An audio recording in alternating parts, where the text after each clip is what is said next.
பல்லாவரம் பெரிய ஏரி பகுதியில் புதிய சுற்றுச்சூழல் பூங்கா திறப்பு. தாம்பரம் மாநகராட்சி ஆணையர் அழகு மீனா, சுற்றுச்சூழல் மற்றும் கால்நடை மாற்றுதற்கான துறையின் இயக்குநர் ராகுல்நாத் ஆகியோர் பூங்காவினை திறந்து வைத்தனர். தாம்பரம் மாநகராட்சி நிர்வாகத்தின் வேண்டுகோளுக்கு இணங்க வேப்பாள் நிறுவனத்தின் CSR சமூக பெருநிதியின் உதவியின் மூலம் ரூபாய் 50 லட்சம் செலவில் எக்ஸ்னோரா இன்டர்நேஷனல் சமூக அமைப்பு பல்லாவரம் ரேடியல் சாலையில் அமைந்துள்ள பெரிய ஏரியினை மறுசீரமைத்து அப்பகுதியில் தற்போது புதிய சுற்றுச்சூழல் பூங்கா, அதாவது எக்கோ பார்க் உருவாக்கப்பட்டுள்ளது. இச்சுற்றுப்புற சூழல் பூங்கா திறப்பு விழாவில் தாம்பரம் மாநகராட்சி ஆணையர் திருமதி அழகு மீனா, தமிழக அரசின் சுற்றுச்சூழல் மற்றும் கால்நடை மாற்றுவதற்கான துறையின் இயக்குநர் AR ராகுல்நாத் ஆகியோர் சிறப்பு விருந்தினர்களாக கலந்து கொண்டு அச்சுற்றுச்சூழல் பூங்காவினை பொதுமக்கள் பயன்பாட்டிற்காக திறந்து வைத்தனர். இச்சுற்றுச்சூழல் பூங்காவில் நடைபயிற்சி மேற்கொள்வதற்கான நடைபாதையும், சிறுவர்களுக்கான விளையாட்டு உபகரணங்களும், பெரியவர்களுக்கான உடற்பயிற்சி சாதனங்களும் நிறுவப்பட்டுள்ளது.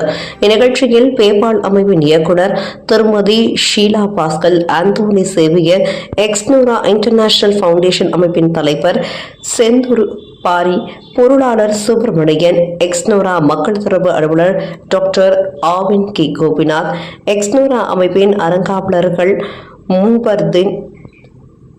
முனவர்தேன் மோகனசுந்தரம், திட்ட பொது மேலாளர் நடராஜன், சமூக ஆர்வலர் குரோம்பேட்டை சந்தானம், ஓய்வு பெற்ற போலீஸ் அதிகாரி போலீஸ் கிருஷ்ணமூர்த்தி உள்ளிட்ட ஏராளமானோர் பங்கேற்று சிறப்பித்தனர்.